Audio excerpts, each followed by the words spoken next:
ببین بنزینای بی‌کیفیت چه بلایی سر مردم آورده. روشن کن. خوبه. خاموش کن. پیستون شکست. بازش کن. بچه برای یه ماشین مثل توربو، چه صاحب ماشین اینو زده باشه چه یه فنی کار، یه کار خیلی خطرناکه. به خاطر اینکه کافیه که پرهای توربو این چسب رو بکشه داخل که دیگه اوضاع خیلی خراب میشه.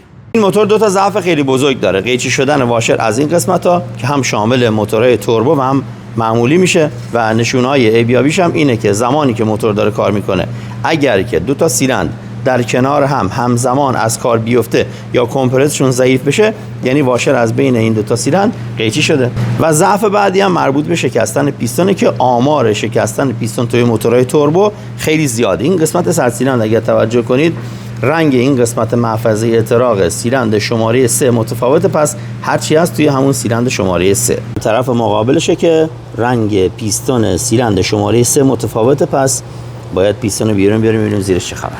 این وضعیت شکستگی پیستون سیلندر شماره 3 این موتوره که بدجوری از این قسمت شکسته است و مشخصه که حالا ساعت‌های طولانی رو با این وضعیت موتور کار کرده. مدل ماشین 1402 نزدیک 80,000 تا کاره و متاسفانه شکستگی پیستون باعث شد تا یه سری صدماتی رو به بلوکی سیلندر وارد کنه که دیگه باید بره برای تراشکاری.